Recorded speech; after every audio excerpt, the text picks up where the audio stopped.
Assalamualaikum warahmatullahi wabarakatuh. Perkenalkan, nama saya Muhammad Effendi dan ini teman saya Linda Eka Putri. Di sini saya akan membahas Linux. Untuk lebih jelasnya, kita bahas bareng-bareng mengenai Linux oleh teman saya. Jadi gini, Fen, pengertian Linux itu adalah sistem operasi yang berbasis SCORT gratis yang disebarluaskan oleh lisensi GNU, merupakan turunan dari Unix dan dapat bekerja pada berbagai macam perangkat komputer, mulai dari Intel x86 sampai RISC. Gitu, Fen. Terus untuk sejarahnya? Kalau untuk sejarahnya sih ya, Linux itu dibuat oleh seorang mahasiswa Finlandia, Finlandia, yang bernama Linus Torvalds gitu kan.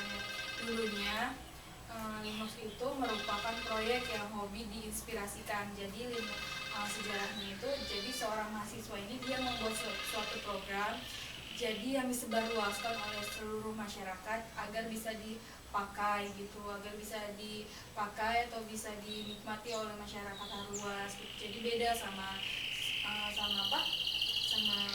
Windows. Kalau Windows kan sistem operasi Windows kan semuanya sudah ada, semua bisa menikmati. Tapi kalau misalnya Linux itu nggak semua komputer atau nggak semua laptop itu dengan menggunakan fasilitas Linux gitu. Jadi kita harus menginstal dulu, harus kita menyiapkan dulu program-programnya baru kita bisa jalani gitu. Teman-teman hebat banget ya, seorang mahasiswa menciptakan sebuah operasi sistem yang berbasis Linux. Dan di sini pasti ada kekurangan dan kelebihannya. Kita akan tanyakan untuk kelebihan dan kekurangannya ada atau enggak. Pasti setiap sistem operasi itu pasti ada kelebihan dan kekurangannya ya.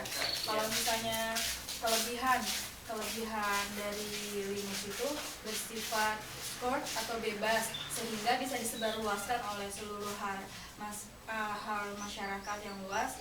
Lisensinya itu free, boleh dilakukan mau mulai dari anak SD sampai yang kita ini gitu kan. Jadi sebenarnya sih nggak ada larangan atau nggak ada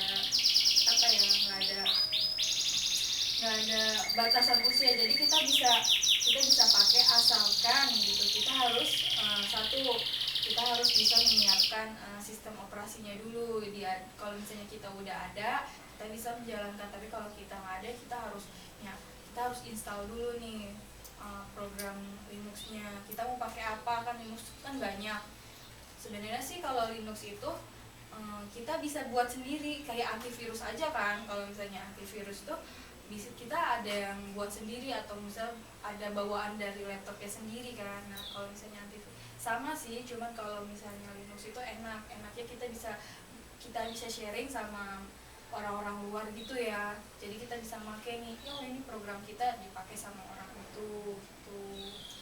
Itu kelebihannya. Iya, Sekarang kalau kekurangannya gimana? Kalau kekurangannya itu pasti banyak banget ya kekurangannya. Nggak semuanya bagus gitu kan. Sistem operasi itu kan buatan manusia juga kan, jadi banyaklah kekurangan.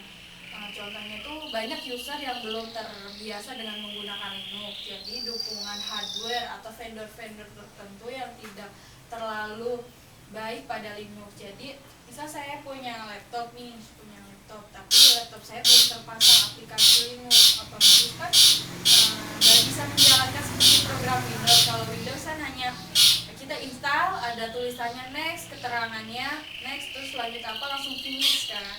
Tapi kalau misalnya Linux itu kan sensitif ya, mulai dari hal kecil ya, mulai kita lupa atau tanda baca atau misalnya kayak titik atau apa, itu biasanya kalau kita penginstalannya nggak bener, nggak bakalan dia jalan koneksinya gitu sih yang saya tahu. Jadi dulu juga saya pernah dulu saya pernah install Linux. Saya juga udah pernah pakai Linux Debian dulu waktu pas saya coba di laptop saya nggak bisa connect nih. Kenapa nih? Ternyata saya ulang lagi, ternyata ada yang salah pas cara penginstalannya itu. Ternyata saya kurang tanda titik atau tanda apa, pas saya cari-cari lagi, oh ketemu kesalahannya. Pas saya tahu, saya ulang lagi, ternyata berhasil dijalankan. Sebenarnya sih kalau Windows itu mudah menjalankannya, kalau Linux kan ya rada-rada ribet sih, tapi kalau misalnya kalau kita lebih mudah, memang lebih simpel itu kalau di laptop kita tuh lebih simpel tuh pakai Linux dibanding pakai Windows gitu. Udah kerja untuk Ya. teman-teman semua, luar biasa banget mengenai pembahasan Linux ini. Dan untuk lebih selanjutnya nanti teman-teman nyoba sendiri, jangan putus asa, kalau gagal terus belajar dan belajar. Mungkin itu aja. Kalau saya mohon maaf. Wassalamualaikum warahmatullahi wabarakatuh.